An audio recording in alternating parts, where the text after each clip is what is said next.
because of my dreams, because of my hopes, because of just motivation that I found life otherwise. And I dreamed that one day I could own a beautiful house. I got a chance to go down to Florida, we're in Disney World and seeing all these interesting things, and it's like, man, this is beautiful. This is not like that house I showed you guys a few slides back. This is a nice area. People live like this. This is how people, it's their lifestyle. It's like, yeah. And I dreamed that one day I could own a luxury car. I saw people driving around nice cars, nice things like that. I'm like, they're human like me. Why can't I figure out some kind of way, somehow to do it?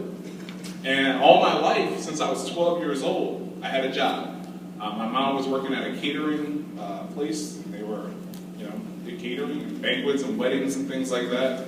And one day I used to just always be there because she couldn't afford a babysitter, because if she paid a babysitter, it would cancel out the money she would make at the catering. And I was just there, and the dishwasher didn't show up. I'm like 10 at this point, and the dishwasher didn't show up. And so the boss comes out, and he's like, well, you're always here. You want to wash the dishes? I'm like, will you pay me? And he's like, yeah. So I'm like, great.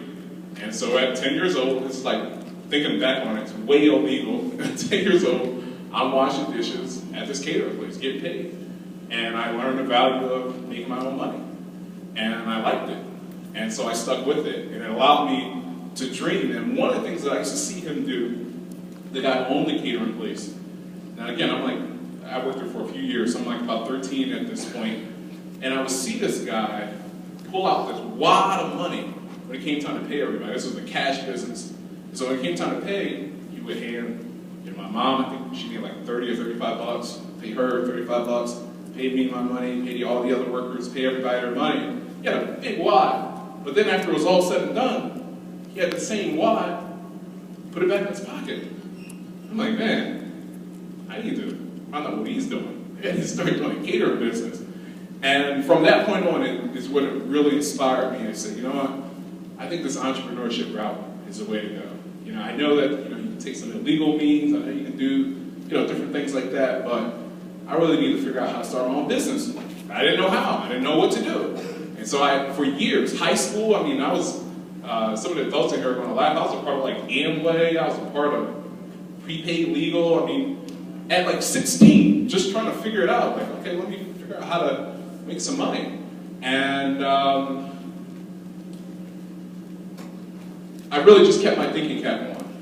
And I got to college, still with the same dream of, I need to figure out how to start my own business. At this point, I'm at Westchester University.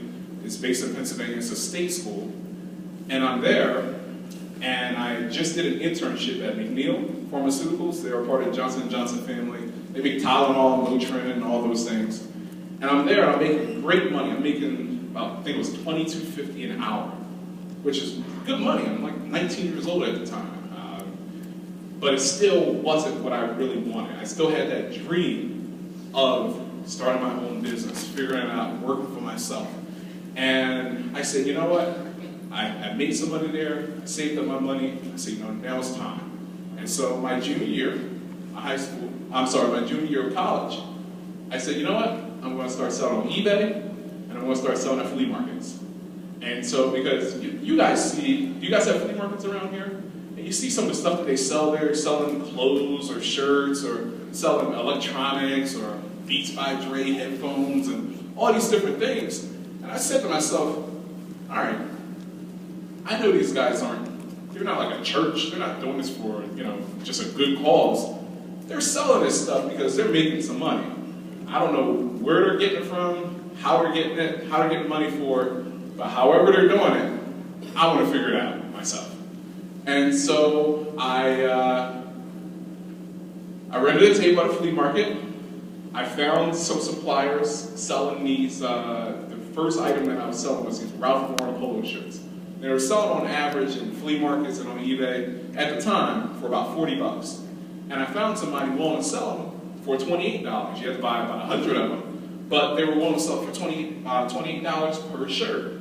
So I'm saying to myself, okay, if I buy it for $28 and sell it for 40, it's 12 bucks.